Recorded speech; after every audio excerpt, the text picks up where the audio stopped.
भारतीय reserve bank की स्वायत्तता का सवाल वित्तीय क्षेत्र के विशेषज्ञों को चिंतित करने लगा है।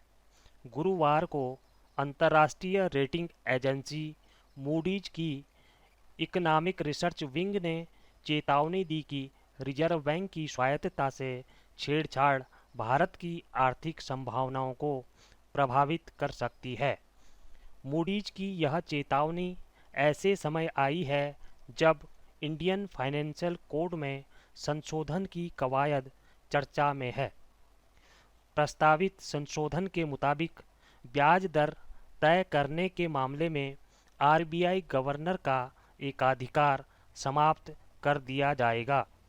इस कोड के पुराने स्वरूप में भी ब्याज तय करने का अधिकार पूरी तरह गवर्नर के हाथों में नहीं था।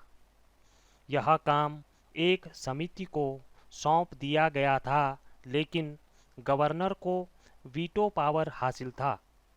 प्रस्तावित संशोधन अगर स्वीकृत हो जाता है तो ब्याज दरों के बारे में कोई भी फैसला सरकार द्वारा मनोनीत बहुसंख्य सदस्यों वाली समिति ही करेगी। इस बदलाव के पीछे मुख्य भूमिका सरकार और आरबीआई के बीच पिछले कई वर्षों से देखे जा रहे टकराव की है। सरकार हमेशा ब्याज दरें कम से कम रखना चाहती है ताकि सस्ते कर्ज के दम पर उद्योग और व्यापार में गतिशीलता बढ़ाई जा सके।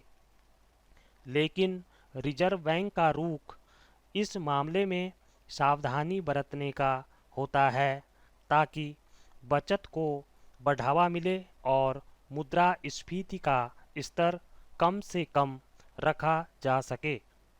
मंदी के माहौल में वाई.वी. रेड्डी के ज़माने से यह टकराव अपने तीखे रूप में दिखाई पड़ा था और डी सुब्बा राव से लेकर अभी रघुराम राजन के समय तक कभी नरम तो कभी गरम ढंग से यह लगातार जाहिर होता आ रहा है।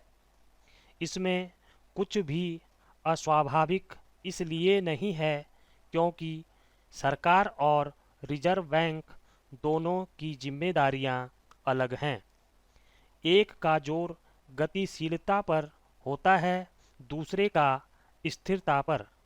लेकिन दोनों नज़रियों में फर्क की सबसे बड़ी वजह यह है कि सरकारों की चिंता हमेशा अगली बार चुनकर आने की हुआ करती है, जबकि केंद्रीय बैंक को सिर्फ 4-5 साल में मिलने वाली तालियों या गालियों की नहीं, 10 साल के लिए जारी बांडों और 30-40 साल लंबी बीमा पॉलिसियों की भी फिक्र करनी होती है।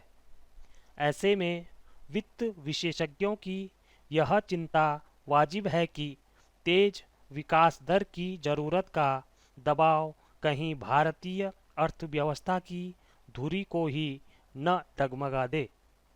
जाहिर है सरकार को इस मामले में जल्दबाजी नहीं करनी चाहिए। स्टॉप।